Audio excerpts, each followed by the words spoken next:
argaa jirtu hordoftootni fi jaallattootni Yoobsan Arguu YouTube channel ani Yoobsan Abbabeeti. Yoobsan Arguu YouTube channel like, share, subscribe gochuun haga xumuraatti akka hordoftan kabajaan isin gaafadha.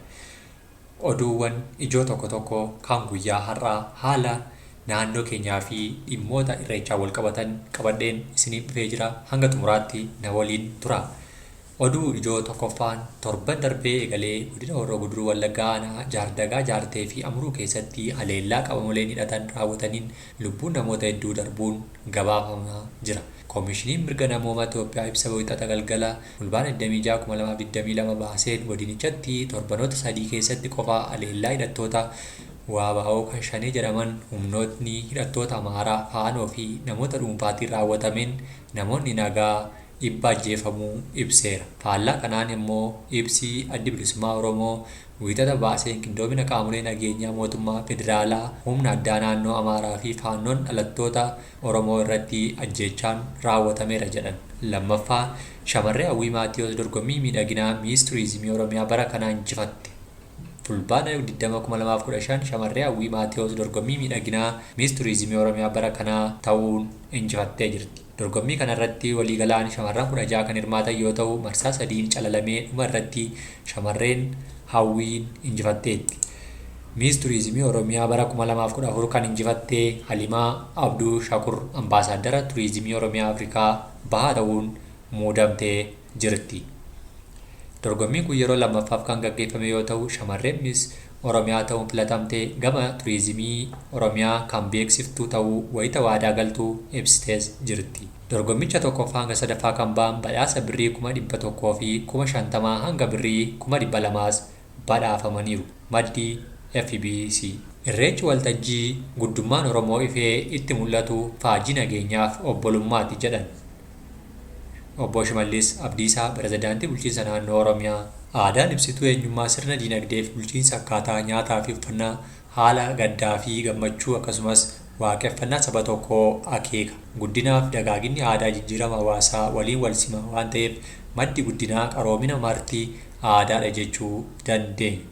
Uummanni Oromoo uummata falaasama addunyaa ittiin hubatuu fi jiruuf jireenya hiika itti kennuu qabudha. Uummata waaqni uumaaf uumamaa tokkichi jiraachuu sirna dhugeeffannaa ofii isaatiin mirkaneeffatee uummata sirna argaa dhageettiin beekumsa dilbii dhalootatti dabarsuu isaa dandeessisu diriirsee uummata safuu safeeffannaa hariiroo uumaaf uumamaa sirneessee uummata sirna urjii irratti hundaa'uun dhahatee egeree raaguu isaa dandeessisu bocee uummata sirna bulchiinsa ammayyaa waggoota 1000 dura kalaqee qarooma addunyaaf gumaachedha. Uummata guddaadhas. Walumaa galatti uummanni Oromoo abbaa aadaa gabbataa fi sirna gabaa jabaa dhaloota cehuu ijaaruun beekamudha.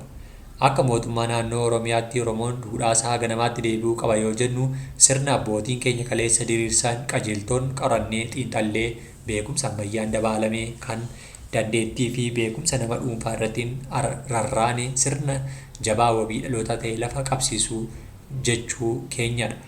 Aadaa dagaagsuu irratti aartii guddisuu afaan misoomsuu jiruuf jireenya uummataa fooyyessuun dhaloota dorgomaa ta'e horachuu fi kalaqa bal'isuun galmoota misoomaa hawaasummaa mootummaa naannoo Oromiyaa xiyyeeffannoon irratti hojjetaa jirudha. Irreechi aadaa, duudhaa, seenaa, sirna dhugeeffannaa gabbataa uummanni Oromoo qabu sirna waaqa tokkicha uumaa waan hundaa ta'ee uumama qabatanii gurraacha garaa garbaa leemmoo garaa taliilaa tokkicha maqaa dhibbaa kan lafa dhisaa malee diriirsee samii utubaa malee dhaabee itti raajeffataniif galateeffatan guyyaa xiqqaa guddaan jaarsa jaartiin dhiiraa dubartiin beekaa wallaalaan tokkummaan malkaa bu'anii tulluu bahanii araara dhiifama hawwii fi milkii gaarii nageenyaaf badhaadhina akkasuma tokkummaa itti labsan ayyaana ulfoo Oromooti. Irreechi mallattoo nageenyaa fi araaraati. Bakka araarri waaqaa lafaa uumamaa itti labsamudha. Kanaaf Oromoon yoo namni walitti araarame waaqni namatti araarama jedhee mammaaka waan ta'eef akka duudhaa Oromoo ganamaatti haloo qabatanii gadoo qabatanii malkaa dhaquun maleedha. Oromoon yoo malkaa bu'u jibba jaalalaan wal dhabdee araaraan haloo fi gadoo dhiifamaan bira darbuun sirna hariiroo hawaasaa jabaa ijaaraa ture ibsuuf garaa qulqulluun malkaa qulqulluu dhaquu jedha. Oromoon safuu fi duudhaa isaa ganamaatti deebi'uudhaan kan wal dhabee araarsuun wal dhabdee hambisuuf daandii nagaaf araaraa filata. Kanaafuu dhaloonni har'aa duudhaa nageenyaaf araara qajeeltoo jireenya keenyaa godhachuun walii keenya gidduutti araara buusuu, nageenya labsuu, dhiifama walii gochuutu nurraa eegama. Aadaan miidhaginaaf guddummaa uummata Oromoo mul'isu bu'uura tokkummaaf obbolummaa sabaaf sablammootaa fi uummattoota ta'e kan cunqursaan sirnoota faallaa Oromootiin awwaalame duudhaan isaa dhokatee turuus qabsoo taasifameen aadaan dhokatee mul'atee seenaan dagatame yaadatamee keessumaa irreechi hora Finfinnee jaarraa tokkoof walakkaa oliif addaan citee bakki isaas onee ture hojii mootummaa naannoo Oromiyaa hawaasa waliin hojjeteen uummanni malkaa isaa ganamaatti akka irreeffatu ta'eera. Uummanni sirna jabaa qabu aadaaf seenaa isaa kunuunfata.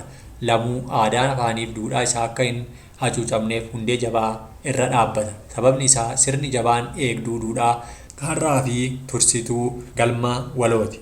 Sanaan duudhaaf aadaan seenaa fi seeneffamni Oromoo jabaate akka sirnoomuuf hojii hojjetameen duudhaa Oromoon ganamaa bakkatti deebi'aa jira.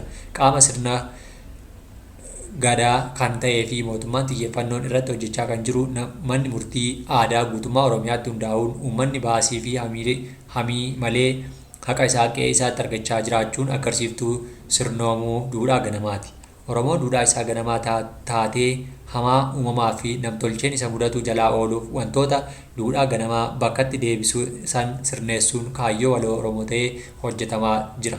Tajaajila lammummaan misooma waloo dhugoomsuuf buusaa gonfaatii rakkoo hawaasummaa waloof faluu gaachana sirnaan nageenya waloo eegsisuuf labsii labsameen uummanni jabaan sirna jabaa qabatee tokkummaan Oromummaa qindoomina sirnaan dagaaguun dhiibbaa itti dhufuu malu kamuu jalaa akka dandamatuuf hojjechuun dhimma xiyyeeffannoo addaa barbaadudha jedhanii obbo Shimallis Abdiisa. Kan itti aanee jiru irreecha hiree wayyoomaa. Kabajamtoota uummattoota Itoophiyaa hundaa dura baga bacaqii gannaa dabartanii booqa birraa arguuf geessan baga gammaddan jechuun fedha. Uumaan rakkoo uumamaa fi namtolchee nu dandamachiisee diina xiqqaaf guddaa irra nuu aansee ifa bara bira nuu argisiise haa ulfaatu. Oromoon duudhaa sirna gadaarraa dhaaleen ganni darbee birraan yommuu bari'u uumaa galateeffata. Waaqa dukkana gannaa dabarsitee midhaan magarsitee ooyiruu miidhagsitee barrii birraan nu argisiifteef galata jechuun yaadata. Jiidha qabatee mareeyoo jechaa malkaa bu'uun irreeffata. Irreechi birraa hiree galateeffannaa uumaa ganni darbee birraan yommuu bari'u sirna guddaadhaan kabajamudha. Irra deebiin uummanni Oromoo fi Itoophiyaanonni hundi baga geessan yommuu jedhu gammachuu guddaatu natti dhaga'ama. Irreechi hiree nageenyaati. Uummanni irreeffannaa malkaa bu'u irreecha jiidhaa harkatti qabatee malkaa cuubee osoo hin irreeffatiin dura gaaffii gurguddoo sadii deebisuu qaba. Abboottan gadaa isin waliif nagayaa, isin uumaaf nagayaa, isin uumamaaf nagayaa kan jedhu gaafatu. Uummanni irreecha qabatee malkaa bu'ees malkaan tuquun dura nagaya jechuun deebisa. Sana booda irreechaan malkaa tuqee mareeyoo jechuudhaan uumaa isaa galateeffata. Kanaafis namni irreecha beeku gadoo lagatee nagaa lallaba. Jaalalaaf tokkummaa waltumsaa obbolummaa utuba. Kennaa kabajaa uumaarraa argateef beekamtii kenna. Walloomaa fi waliin jireenya uumamaa dinqisiifata. Uumaaf galata galcha. Waaqni irreecha gamagarsee namarraa galata argata. Namni ammoo jiidha uumaan isaaf kenne qabatee uumama dinqisiifata. Uumaa galateeffata. Namni irreeffatu waliif ollaaf alaa fi manaaf biyyaaf alaalaaf nagaa ta'uu qaba. Namni irreechaaf wayita deemu jibba dhiisuu fi araara buusuu qaba. Irreecha wayita deebi'us gadoo fi jibba qabachuu, dabaa fi jallina yaadachuurraa of qusachuu qaba. Irreeffachuun gamtaan galateeffachuudha. Seerri uumamaa akka hin dabne, uumaan uumamatti akka hin gaddineef waa kadhachuudha. Kanaafuu irreechi araara, nagaa, jaalalaaf tokkummaadha. Santuu seera, duudhaa safuu fi kudhaammata sirna gadaati. Irreechi hirree qulqullummaati. Irreechi yaadaa fi qalbii qulqullaa'uu barbaada. Haloo kuusuu fi maqaa wal balleessuun faallaa duudhaa irreechaati. Uummanni irreechaaf bahu gurraacha garaa garbaa jechuun harka isaa waaqatti bal'isee kadhachuu fi eebbifachuun duudhaadha. Uumaan samiif lafaa ni kabajama. Haqa dabsuun, dhugaa dhoksuun, safuu cabsuu akka ta'etu lallabama. Seerri uumaaf uumamaa ni barsiifama. Birraan waqtii hojiin harka uumaa itti dinqisiifatamudha. Boqonnaa dukkanarraa gara ifaatti, gannarraa gara birraatti, corqaarraa gara bilchaataatti ce'anidha. Marfata uumamaa hojii harka uumaa ta'e kana mareeyoo jechuudhaan kan itti dinqisiifatan ayyaanni irreechaa guyyaa ifaaf eebbaati. Irreechi hiree obbolummaaf tokkummaati. Sirna gadaa keessatti waliin hojjechuuf, nyaachuun, wal tumsuuf, wal bira dhaabbachuun, haqaaf falmuu fi waliif birmachuun duudhaa ganamaa isaati. Dhuka tokkummaa irree obbolummaati. Humna gamtoominaa, madda jaalalaa, burqaa michummaa fi waliin jireenya ta'ee kan tajaajiludha. Duudhaa guddaan kun dhala namaa hunda walqixa ilaaluuf, kabajuu, hubachuu fi itti dhiyaachuudhaan kan badhaadhedha. Kanaafis uummanni bahee sirna irreeffannaa kanaa kabajuu fi uumaa galateeffatu sanyiin, saalaan, umuriin, amantaanii fi ulaagaa kamiinuu nama hin qoodu waan ta'eef har'a irreechi sirna sabboonni, sablammoonnii fi uummattoonni biyyattii waliin bahanii kabajan jiran ta'uu danda'eera. Itoophiyaanota bira darbee turistoota idil addunyaa hawwateera. Nuti akka biyyaaf uummataatti duriyyuu duudhaa fi beekumsa xabbootti sirnoota aadaa fi amantaa wal danda'uu fi waliin jireenya jajjabeessaan hedduu qabna. Madda mudaa walirra barbaadurra ilaaf ilaameen wal dhaga'uu jabeessa. Gadoof jibba leellisurra nagaa dhugaa jaallachuu cimsa. Jireenya akka feetee fi dhibaa'ummaan kan keenya miti. Waan hundaaf seera qabna. Safuu fi safeeffadhaan jiraachuuf dirqamna. Gootummaa malee gantummaan nun hin ibsu. Seenaa keessatti tokkummaa malee garaagartummaa kabajamnee sodaatamnees ta'ee injifannee hin beeknu. Tokko taanee wayita baanu dirree qabsoo hundatti akka injifannu argineerra. Shira nurratti xaxamu kamuu fashaleessuu akka dandeenyu qabatamaan argisiifneerra. Muuxannoon keenya waggootan arfan darbanii kanuma ibsa. Diinonni keenya kufan wayita nuun jedhan kaanee, diigaman wayita nuun jedhan ijaaramnee argaa dhufaniiru. Ammas waan walabummaaf birmadummaa keenya qoran hedduutu jira. Isaan hunduu nu gufachiisuu hin danda'an. Haqa qabna, dhugaarra dhaabbannee falmanna. Uummannis nu waliin jira. Uumaanis nu waliin jira. Kanaafuu humna lafarraa kamiifuu hin jilbeenfannu. Diina keenya isa guddaa kan ta'e hiyyummaa injifachuuf hojjechuutu nurraa jiraatu. Aadaa hojii keenyaa fooyyessuun dirree misoomaa hundarratti bobbaanee injifachuuf xiiqa'uu qabna. Humni dandamannaa keenya amma dammaqnee, amma ijaaramnee, tokkummaa keenya cimsinee fi qabatamaan hojjennee argisiifnee akka ga'u muuxannoo keenya yeroo rakkoo kanarraa baranneerra.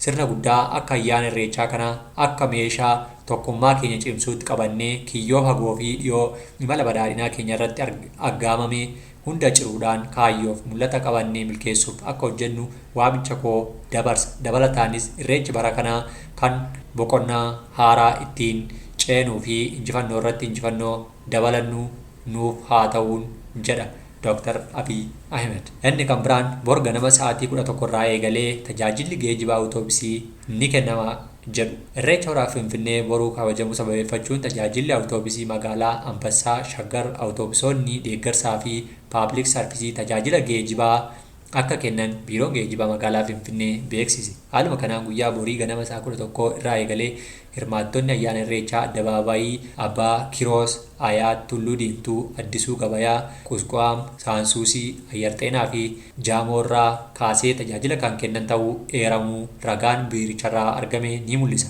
Gaazexaa Bariisaarraa. Karaa biraatiin Finfinneen ayyaana irreechaa kabajuuf keessummoota ishee simachuuf qophii raawwattee jirti. Kantiibaa bulchiinsa magaalaa Finfinnee Aadde Adaanech Abeebee gabaasaniiru. Kantiibaan magaalaa Finfinnee Aadde Adaanech Abeebee karaa fuula miidiyaa hawaasummaa isaaniin akka jedhanitti irreecha magaalaa Finfinnee kabajuu fi keessummoota ayyaanichaa kabajuuf gara sanatti imalan simachuuf qophiin taasifamuu ibsaniiru. Keessummoonni keenyas baga nagaan dhuftan, turtiin keessanis kan miidhage akka ta'u ni hawwina jedhan. Ayyaanni irreechaa guyyaa borii magaalaa Finfinnee Dolooloo Biddeenaatti ni kabajama. Ayyaana gaarii.